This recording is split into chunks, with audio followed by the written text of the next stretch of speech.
Olá, está no ar o Conexão Unifeso.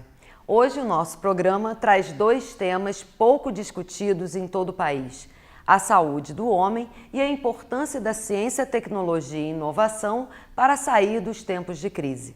Não saia daí, fique com a gente.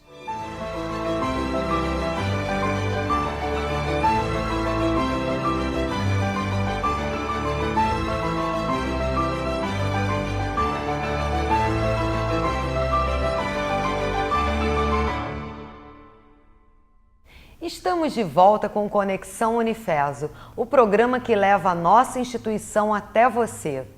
Vamos conversar agora com o professor Manuel Pombo, médico e urologista, coordenador do curso de Medicina do Unifeso. Professor Manuel Pombo, seja muito bem-vindo ao nosso programa. Professor, de acordo com dados do IBGE, o homem vive cerca de quase 8 anos menos do que a mulher. Por que isso acontece, na sua opinião? Bom, um prazer enorme estar aqui junto com o Unifeso.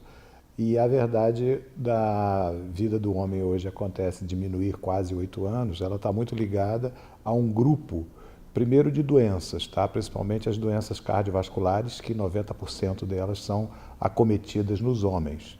E também por causa das doenças masculinas, né? Principalmente o câncer de próstata, que acabam diminuindo, mas também existe uma outra questão, que é a violência. Se nós formos colocar, por exemplo, a faixa etária entre os 20 e 30 anos, de cada 5 pessoas que morrem, 4 são homens. Então, 80% dos óbitos que acontecem entre os 20 e 30 anos, eles acontecem entre os homens. Isso está muito ligado à violência do trânsito, né? Acidentes de automóveis e motocicletas, e à própria violência urbana, com a questão das políticas voltadas para o tráfico de drogas, violência e etc., que estão ligadas aí. Então, esses são principalmente os fatores que geram isso. E, evidentemente, esses fatores que geram, eles não são acompanhados por políticas públicas que minimizem esses efeitos. Em consequência disso, são 8 anos a menos de vida que todos deixam de conviver. Isso representa cerca de 10% da vida de um homem. É bastante tempo. E, professor, com relação às campanhas de prevenção, né? A gente sempre vê a questão da campanha da saúde da mulher, a questão do câncer de cólon, do próprio câncer de mama, né? Por que não existem campanhas, com tanta frequência, campanhas de prevenção em relação à saúde do homem? A gente não vê isso muito. Isso é uma grande verdade, né? Eu tenho uma hipótese para explicar isso, né? Eu acho que o pessoal do marketing teria mais condições de nos ajudar a esclarecer. Vender criança e mulher é uma coisa muito fácil. Vender homem e vender idoso é uma coisa muito difícil. Então, a sensibilização dos meios de saúde, dos meios políticos, dos meios da própria mídia, para se voltar em cima desses aspectos, ela é muito limitada. Tá? Então, existe todo um perfil que se coloca em cima disso. E na prática, eventualmente a gente faz campanhas, né, voltadas para a saúde do homem. Eu mesmo já tive a oportunidade de desenvolver aqui na cidade, junto com vários colegas da urologia, campanhas de exames para diagnóstico precoce de câncer de próstata. Mas a gente precisa de parcerias para isso, porque não basta só a presença do médico, nós precisamos de exames complementares. Então a gente precisa, além da consulta médica, nós vamos precisar de um local para que isso aconteça, preciso que alguém se disponibilize a dar esse local, nós precisamos de um exame de sangue de PSA, e desse percentual, desse total de pessoas que são atendidas, nós vamos ter um percentual que vai precisar de uma biópsia de próstata e ainda um percentual que vai precisar de tratamento. Então, quando a gente vai fazer uma campanha desse porte, nós necessitamos de parcerias, e essas parcerias precisam estar atentas para que esse processo aconteça. E todas as vezes em que nós lançamos essas campanhas, o número de consultas, de marcação dessas consultas, elas se esgotam assim num tempo assim rapidíssimo. Então, na verdade, o que existe é uma falta de acesso dos homens a esses meios de atendimento. Então, o processo de atendimento dos homens ele é muito precário. Se nós formos colocar, por exemplo, comparando dados do próprio SUS, tá? São dados um pouco antigos, 2009, porque essas estatísticas demoram muito tempo para ser contempladas, mas isso não mudou ao longo desses anos. Nós vamos verificar que no ano de 2009, as consultas em ginecologia e obstetrícia, que são específicas para a saúde da mulher, foram 52 milhões de consultas em um ano. O equivalente à ginecologia e obstetrícia, que é para a saúde do homem, que seria a urologia, foram apenas 3 milhões de consultas. É um número assim bastante díspar entre um e outro.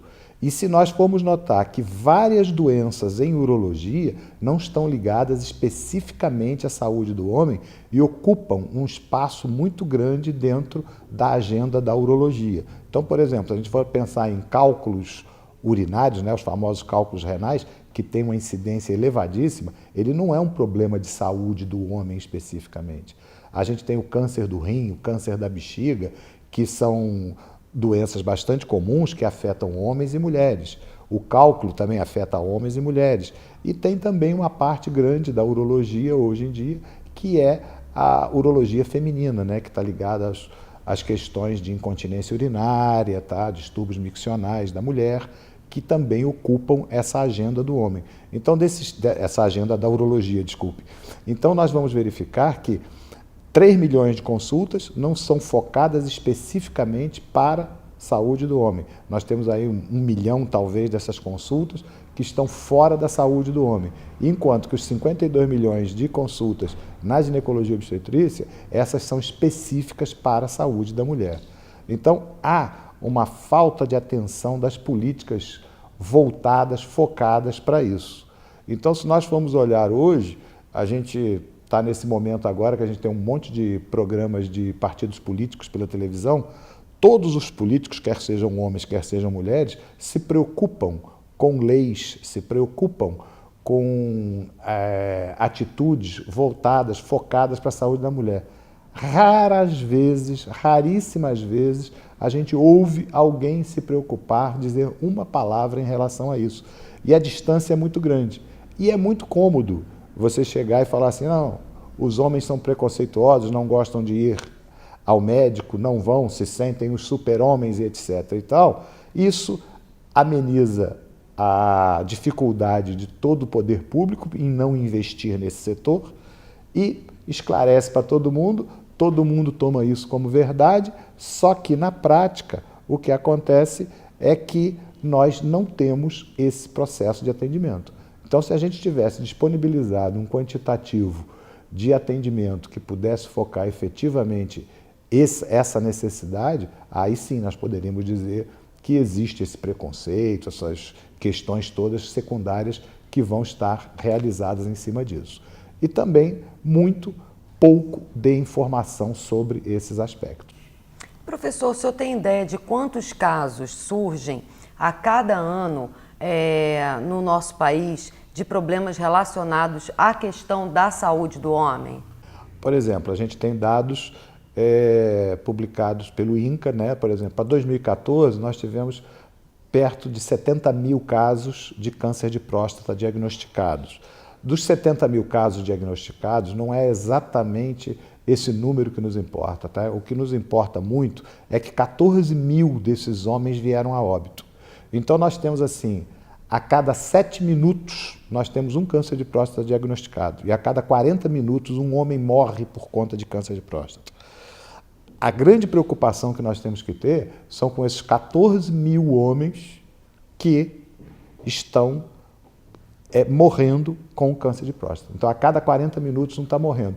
Por quê? Porque não fez um diagnóstico em fase adequada, porque não conseguiu o tratamento em fase adequada, porque não teve esse atendimento colocado. Se nós formos colocar, por exemplo, na mulher, o câncer de mama é o que mais afeta. São 57 mil casos previstos para o ano de 2014, né, que existiram. Isso no Brasil? No Brasil.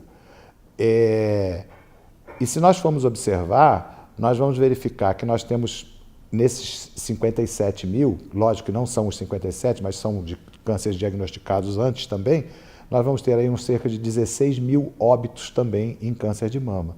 Mas se nós formos olhar os dados do SUS, o gasto com câncer de mama é de 493 milhões no ano e o gasto com câncer de próstata é de 196 milhões. Então até um investimento também para poder cuidar dessa doença que afeta muito mais pessoas é muito menor. É, né? muito menor.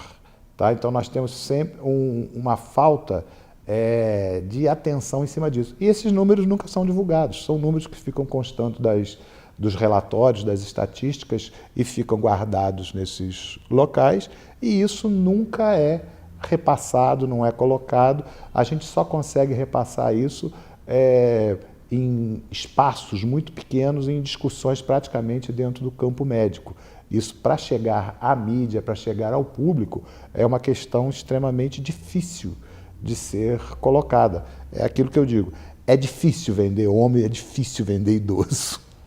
Mas, professor, essa questão do câncer da próstata é uma doença que vai necessariamente afetar e levar a óbito homens a partir de uma certa idade, todos os homens, ou assim, existem homens que jamais terão, tem algum tipo de hábito que a pessoa pode ter para se prevenir? Como que funciona isso? Na verdade, tirando o câncer de pele, né, que é o câncer de pele do sol, né, esse câncer de pele não melanoma, que é um tumor relativamente tranquilo de se cuidar dele, porque ele não é um tumor que só se desenvolve localmente, ele não enraiza em outros órgãos. O câncer mais prevalente é o câncer de próstata, né? Eu costumo dizer que a próstata foi o órgão que não passou no controle de qualidade. Então, ele é afetado por um conjunto muito grande de doenças, além do câncer com a própria hiperplasia benigna da próstata. Que não é o câncer de próstata. Não é o câncer de próstata, é um crescimento da próstata e que, em muitos homens, pode gerar até a obstrução total da urina, tá? Então, ele não consegue urinar. Que também é uma incidência extremamente grande. Aí começa a afetar outros órgãos, o rim, a uretra. Outros órgãos, gera até insuficiência renal, tá? Pessoas precisam de diálise, uma série de fatores. Então, nós vamos ter a próstata como um foco de muitas doenças, não só o câncer. Nem todos os homens vão ter câncer, tá? Nós estimamos hoje, assim, que se os homens tiverem o seu tempo de vida acima de 50 anos, mais ou menos 10%, 8 a 10% deles terão câncer de próstata, o que é um número bastante significativo dentro de um total. Ainda mais agora nesse momento que a gente vive do aumento da expectativa de vida das pessoas. Exatamente. Se nós formos considerar que de 1950 para cá nós acrescentamos quase 40 anos de vida, 36 anos de vida, 35 por aí, nós acrescentamos 35 anos de vida depois dos 50 anos, que é a época que a gente fica mais doente, que o organismo está mais cansado. Então, na prática, o que acontece? Nós temos um conjunto de homens, tá? Que vão aí, vamos arredondar esse número para 10%, que poderão vir a sofrer de câncer de próstata. Quanto mais a idade vai chegando, maior essa incidência. Uma grande vantagem que tem em cima disso é que os tumores de próstata, né, os cânceres de próstata, nos homens acima dos 80 anos, eles são tumores que se comportam de uma maneira extremamente lenta. E a grande maioria deles não vai chegar a evoluir a ponto de gerar a morte desse indivíduo. O que nos preocupa muito é o câncer de próstata que vem mais precoce, entre os 50 e os 70, 75 anos de idade, porque esses são tumores que podem ser mais agressivos e são tumores que podem vir a gerar a morte, tá, dessas pessoas por câncer de próstata.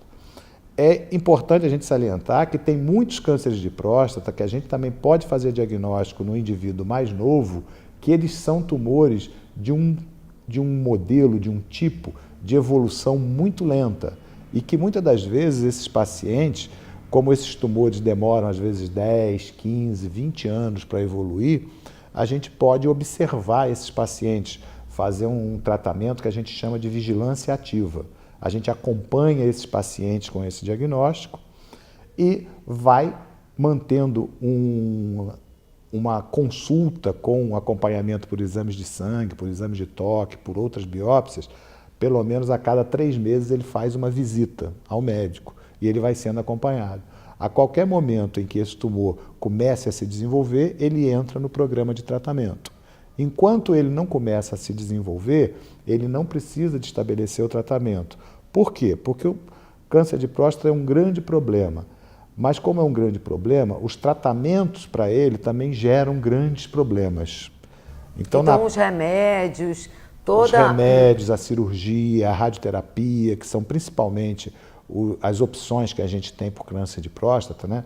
Se eu quero pegar um câncer de próstata, eu quero dar uma opção de cura a esse paciente, primeiro, eu tenho que diagnosticar esse tumor precocemente, antes dele ter sintomas.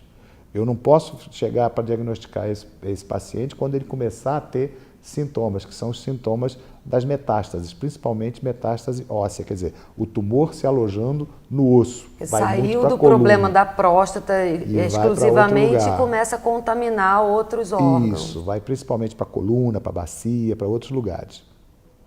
O que acontece com esses pacientes? Ainda tem tratamento? Tem, mas com opção de cura, com chance de curar efetivamente esse paciente, já se torna uma opção um pouco mais complexa e mais difícil. Agora, se eu quero dar uma opção de cura a esse paciente, eu tenho que trabalhar com ele na perspectiva da cirurgia e da radioterapia. E eu tenho que fazer esse diagnóstico quando esse paciente está com o tumor confinado à próstata.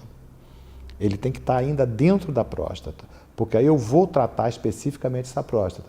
Ou cirurgicamente eu retiro essa próstata, ou através de radioterapia eu queimo essa próstata, vamos assim dizer, né? Eu acabo com ela pela radioterapia. E aí a pessoa fica curada do câncer. Aí eu tenho uma grande probabilidade de cura, tá? Eu posso chegar a 70%, 80% de chance de cura se eu diagnostico nessa fase, tá? E tem uma idade ideal para o homem começar a fazer esse exame periódico? Porque, por exemplo, no caso da mulher, né, todo ano, de 6 em 6 meses, você vai ao ginecologista, você faz o acompanhamento, né, isso já desde a adolescência, né, a mulher já tem esse hábito. Nos homens, principalmente no Brasil, a gente não tem essa cultura, né, e isso não acontece com tanta frequência. Tem alguma idade mais adequada clinicamente para fazer esse acompanhamento? Tem, mas também a gente tem que levar em consideração o seguinte, quer dizer, não é só não haver a cultura, não existe o acesso a esses processos, tá? Tanto para o homem quanto para a mulher também.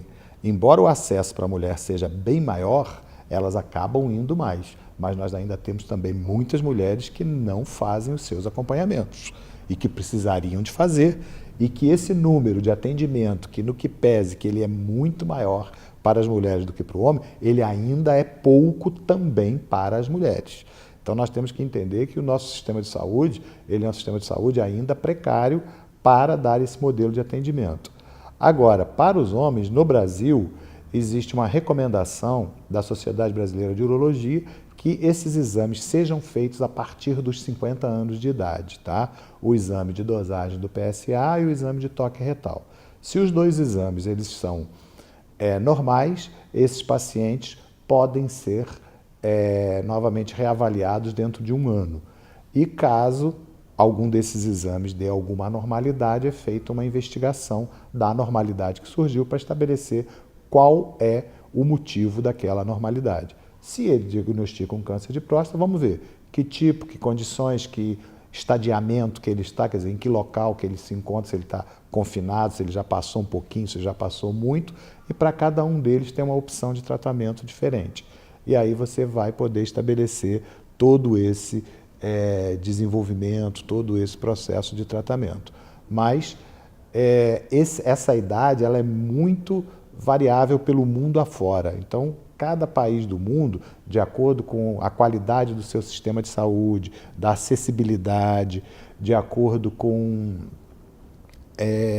as características genéticas, tá?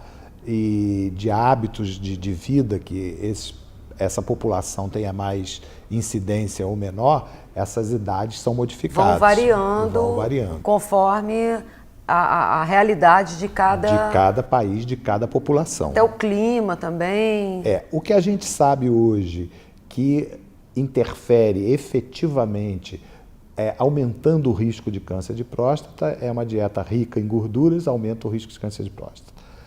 Peso, né, sobrepeso, obesidade, aumenta o risco de câncer de próstata. Vida sedentária, aumenta o risco de câncer de próstata. Tabagismo, aumenta o risco de câncer de próstata. Então, existem alguns estudos que já estão nos levando a esse caminho. A questão da obesidade e da dieta de gorduras, essa já está bem estabelecida, tá? A questão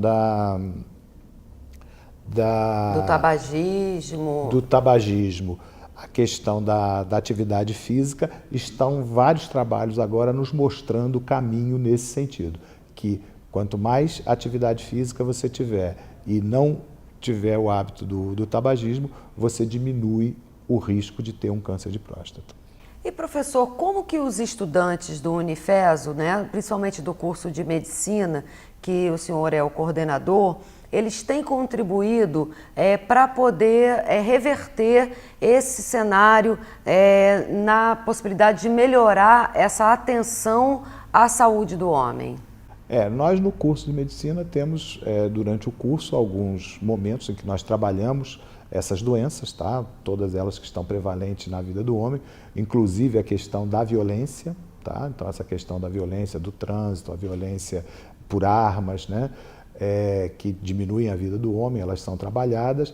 As questões das doenças cardiovasculares, cerebrovasculares, que atingem bastante o homem, elas são trabalhadas de forma bastante intensa dentro do curso, porque é uma prevalência extremamente alta e são bastante colocadas. As doenças também focadas no homem, principalmente as questões da próstata, e essas informações todas que a gente tem aqui, elas também são repassadas a esses estudantes para que se crie um processo de sensibilização na futura classe médica que a gente vai ter aí. Então a gente quer que pelo menos existam, essas informações sejam permeadas a esses futuros médicos. Além disso, nós temos algumas ações pontuais que a gente faz eventualmente em apoio a essas tentativas de fazer diagnóstico precoce. Mas a gente sabe que a gente esbarra muito em cima das dificuldades, que são as dificuldades de ordem financeira, porque se conseguir fazer uma avaliação do paciente através de um exame médico, de uma coisa desse tipo, a gente consegue, a gente sensibiliza colegas para isso poder acontecer. Mas para a gente, por exemplo, financiar um exame de PSA, já é uma coisa que a gente depende de apoio. Financiar uma biópsia prostática, que já é uma coisa que não é tão barata, a gente já depende de um apoio financeiro. E que esses pacientes tenham livre acesso ao sistema de saúde para que eles possam estabelecer o seu tratamento. Senão também é uma covardia acabar fazendo diagnósticos precoces sem poder oferecer um desdobramento disso daí tudo. Pelo menos um viés para a pessoa e procurar uma ajuda, né? Exatamente. É necessário que a gente faça as campanhas, que a gente estabeleça esse diagnóstico, que a gente faça todo esse caminho, mas também que nós consigamos dar consequência a esse diagnóstico. Senão a gente cria uma angústia nas pessoas muito maior do que o que ele já tinha antes, né? Sem poder resolver nada. Professor, quero agradecer muito a sua participação e trazer esse tema, né, para o nosso programa, que é um tema tão importante. E quero dizer que o senhor pode voltar quando quiser também para falar sobre isso, né? É importante a gente inaugurar reforçar essa necessidade, né, da questão da saúde do homem. Obrigado e estou à disposição de vocês. E voltamos já já.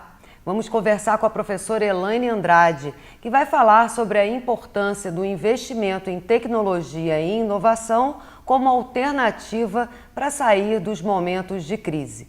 Não saia daí, é rapidinho.